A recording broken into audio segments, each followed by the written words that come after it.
The Zakian battlecruiser emerged from hyperspace like a predator circling its prey. Its looming presence dominated the space around it, the blackness of the void shrinking beneath its shadow.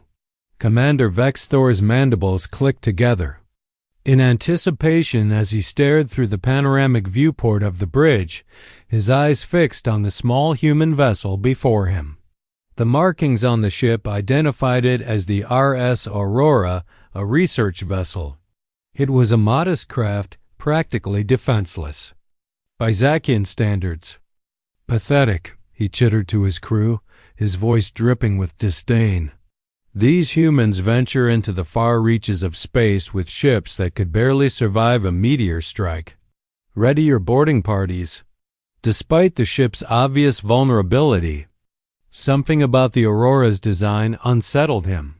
While most civilian vessels they'd encountered had been heavily armored, adorned with obvious weapon placements, this one seemed almost too subtle. Its sleek design and lack of external features suggested either naivete or something far more complicated. Before he could dwell further, his tactical officer interrupted. "Sir, we're detecting unusual energy readings from their hull. They don't match any known weapon signatures." Vex Thor dismissed the report with a flick of his mandibles. "Irrelevant," he sneered. "They're scientists, not warriors. Commence attack pattern." The battle cruiser's engines flared as it powered forward, the colossal vessel closing in on the Aurora. This was standard procedure: disable the enemy's engines, breach the hull, and collect any technology or specimens. They had carried out similar attacks hundreds of times across the galaxy. Yet, this time, the human vessel made no attempt to flee, nor did it raise any shields. Instead, the captain of the Aurora appeared on their comm screen, her face calm and collected. "This is Captain Sarah Chun of the Royal Science Service," she said, her voice steady. "I see you've taken an interest in our research vessel." Vex Thor's mandibles twitched in amusement as he listened. "Surrender your vessel and prepare to be boarded. Resist and we will vent your atmosphere." Chun's expression remained unchanged. "I'm afraid I can't comply," she replied, her voice calm but firm. "This ship is carrying classified research materials, and protocol dictates we protect them. I suggest you reconsider your approach." The bridge crew erupted in laughter. A science vessel attempting to intimidate a Zakian warship? Ridiculous. "You have no weapons, human. Your bravado is meaningless." One of his officers mocked. Captain Chun didn't flinch. "Commander, let me be perfectly clear. We are a civilian research vessel, but that doesn't mean we're defenseless. This is your final warning." Vex Thor dismissed the transmission with a quick gesture. "Launch boarding pods," he ordered. "Let's show these humans what real space warfare looks like." As the pods shot toward the Aurora, the tactical officer's antennae stiffened. "Sir, the energy readings ... they're changing. The hull ... The officer's words were cut short as the Aurora's smooth hull began to ripple as though it were made of liquid metal. Dozens of concealed weapon ports sprang open, and instead of conventional energy blasts, the Aurora unleashed a swarm of what appeared to be metallic dust. "Meaningless," Vex Thor sneered, his confidence unwavering. "Our shields will," but the dust cloud passed straight through their shields as though they were non-existent. Within moments, the boarding pods disintegrated, breaking apart into atoms. Before their very eyes, horror spread across the bridge. "Nanite weapons," his science officer whispered, awe in his voice. "They've weaponized their research technology." Before Vex Thor could react, Captain Chun's face reappeared on the comm screen, her voice even colder than before. "Commander," she began, "what you just witnessed was a controlled demonstration of our hull-mounted nanite defense system. Your boarding pods have been disassembled at the molecular level. We could do the same to your entire ship." The bridge fell silent. The realization hit Vexthor like a hammer blow. They hadn't attacked a defenseless science vessel, they had attacked a floating laboratory of horrors. "But we're scientists," Chen's voice continued, sharper now. "We prefer to study, not destroy. Your ship's prefix codes identify you as Zaki Raiders. We've been looking for an opportunity to study your technology up close. Thanks for volunteering." The last thing Vexthor saw before the second nanite wave struck was Captain Chun's faint, almost pitying smile. His ship, once proud and formidable, began to disintegrate around him. In that final moment, Vexthor understood the truth. Humans didn't need warships to be dangerous. They had turned science itself into a weapon. As the bridge dissolved into nothingness, Vexthor's final thought was a warning he'd never be able to share. Never assume. A human vessel is defenseless, especially when it appears to be. Status. "Report," Captain Chun demanded. Watching the Zakian ship collapse into a shimmering cloud of particles through the VIEWPORT. Dr. Maya Rodriguez, head of the Nanite research team, consulted her display. "Containment field is holding at 99.8% efficiency. The Zaki vessel's molecular structure is being cataloged and stored in our quantum arrays. No data loss." Chun nodded, a faint smile playing at the corners of her lips. When the RS Aurora had been commissioned as humanity's first deep space research vessel, many had questioned the wisdom of sending a civilian science ship so far from the safety of protected space. But the Royal Science Service had learned much from humanity's early encounters with hostile species. They had developed an elegantly terrible solution, turned their research into their defense. "Security Chief Taylor," Chen addressed the screen, where a broad-shouldered woman in tactical gear appeared. "Are our guests secured?" 5 Zakian survivors contained in Holding Bay 3, Captain.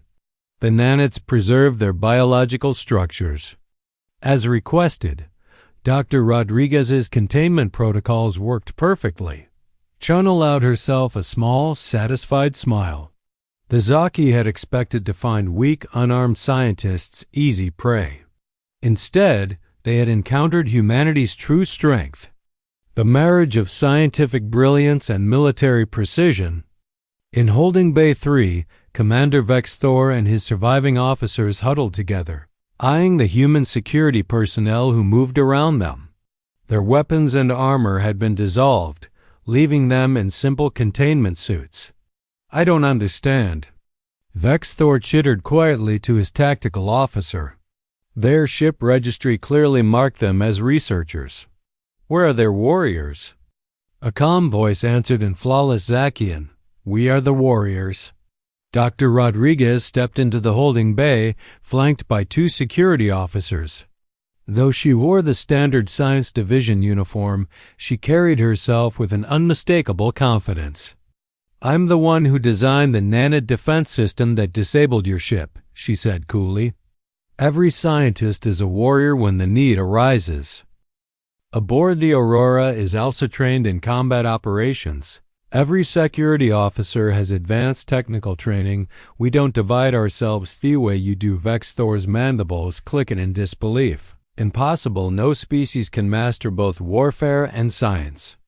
"To suck degrees, that's why you lost Security Chief Taylor," said entering the bay UC divisions where we see opportunities v human aboard. "This ship can fight. Every fighter can think it's not about being warriors or scientists, it's about being human." Dr. Rodriguez activated a holographic display showing the Zachan ship's molecular reconstruction. "Your vessel is teaching us so much already. Quantum storage arrays are cataloging every atom, every engineering decision, every technological choice.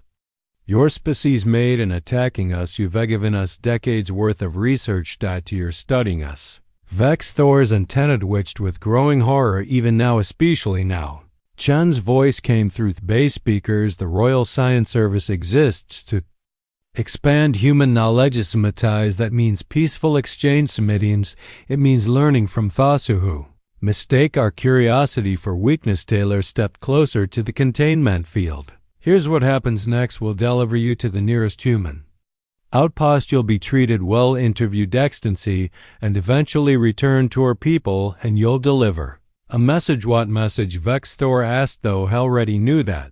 Humanity scientists are not prey. Rodriguez answered that our research vessels are not easy targets. That the difference between our sunships and our warships isn't the presence of weapons, it's merely their visibility. As if to emphasize her point, Bay viewport showed the last fragments of the Zakian cruiser being absorbed into the Aurora storage systems. Not a single atom would be wasted. Every piece of their technology now serving Todvan's human knowledge. Vex Thor watched, finally understanding the true horror of their mistake. They hadn't attacked a defenseless science.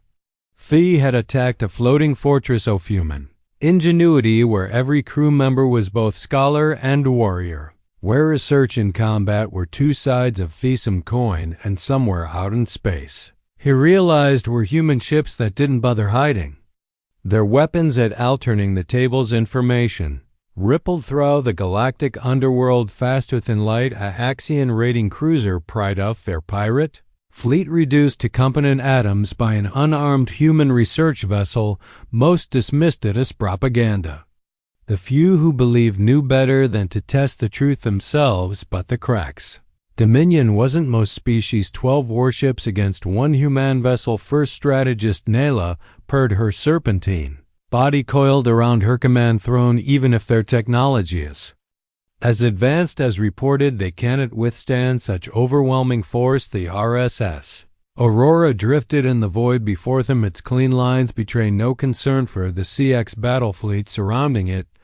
Captain Chun stood on her bridge, expression unchanged as she studied the tactical display they're employing. Atsian battle web formation. Security Chief Taylor noted, designed to counter nanite weapons. Someone's been doing their homework. Good, Dr. Rodriguez replied, fingers dancing across her console. It's been theoretical until now. Time to gather some practical data. The CAC fleet opened fire simultaneously, their energy weapons forming a perfect cage around the Aurora, but instead of attempting to evade or counterattack, their search vessel simply disappeared. Impasly Annie's scales bristled. Not cloaking technology cannot. Cloaking. Hershen's officer interrupted, fear in his voice. The humans they phase shifted their entire vessel into an third-dimensional plane. The Aurora reappeared at the CAX formation, but something was different. Its hull now rippled with patterns that hurt to look at. Geometrous impossibility that shouldn't exist in three-dimensional space. Fascinating. Dr. Rodriguez's voice echoed across all communication channels. Your battle web formation is quite effective against conventional night attacks. Unfortunately, I've been researching quantum dimensional engineering. Would you like to see the results? The Aurora whole fractured into recursive patterns, each piece existing simultaneously in multiple dimensions. The surrounding space began to warp reality itself, protesting against what the humans had into it. The dimensional barrier is becoming unstable, the CAC sciencey officer reported, panic rising. They're not just phase shifting, they're weaponizing the space between dimensions. Sannel washed in horror as her perfect formation began to unravel. Ships started disappearing, not destroyed but simply relocated. Some blinked into existence thousands of kilometers away. Others sappered inside out, their crews unharmed but thoroughly disoriented. Don't worry, Captain. Chun's calm voice filled every serving ship's communications. We've calculated the precise dimensional coordinates for each vessel's displaced.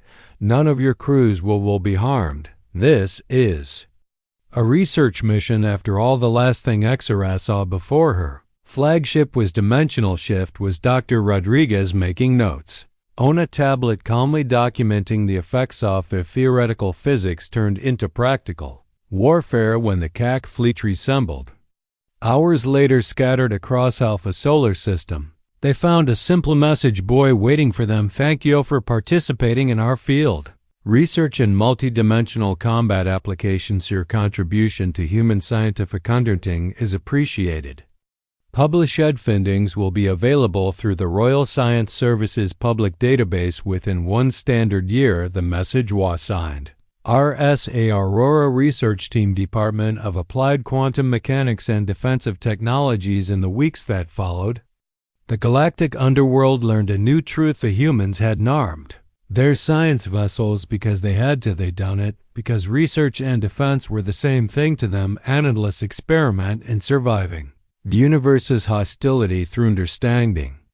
It completely not just warriors. The distress signal reached the Aurora through quantum channels that weren't supposed to exist. A human colony under attack by the Cax Dominion mutation for their earlier humiliation. We could reach them in 6 hours using conventional drives, Taylor reported, or Dr. Rodriguez interjected. We could test the new quantum tunneling system. Chen nodded. Initiate project. Folded space. The Aurora's engines hummed with impossible mathematics. Spacedim curved around the ship like paper blindfolded, bringing 2 distant points together. They emerged above the colony world, instantly finding a scene of Caus-3 Cax dreadnoughts hung in orbit, their weapons bombarding the colony shields. But something was wrong. The colonial denses were holding far too well for civilian technology. Interesting, Dr. Rodriguez observed. They've adapted our phase shift research. The colonists have timed their shields to exist partially out of sync with normal space missiles, implementing theoretic alpha 6 under fire. Chun used remind me to recommend commendations for their Sheens team. The CAC noticed their arrival. This time they came prepared with dimensional stabilizers and anti-fields. What they weren't prepared for was human improvisation. Dr. Rodriguez Chen remember the conversation about weaponizing terraforming technology. That scientists lit up authorization to proceed with Experiment 17B granted the Aurora's research. Bayeopend releasing swarms of terraforming machines originally designed to reshape planets for colonization, reprogrammed by Rodriguez's team. They now targeted the CAC ship's molecular structure. Of fascinating, Rodriguez commented, watching for machines work. They're not just breaking down the ships, they're reconstructing them into elaborate crystalline structures. The atomic crescents patterns are beautiful. The Cax crews watched in horror as their mighty warships transformed into delicate crystal sculptures, transparent and utterly harmless inside each ship. Every piece of technology remained perfectly pursed in artistic arrangements that would have impressed museum curators. A bit dramatic, Taylor noted. Rodriguez shrugged. Science should be aesthetic and possible. The colony's quantum communications crackle their Aurora. This is Colonial Science Director Peters. Thanks for the rescue, though we had a betting pool on how long we could maintain the phase shifted shields. Corretto shares some research notes transmitting. Now R replied, your shield modifications are quite innovative.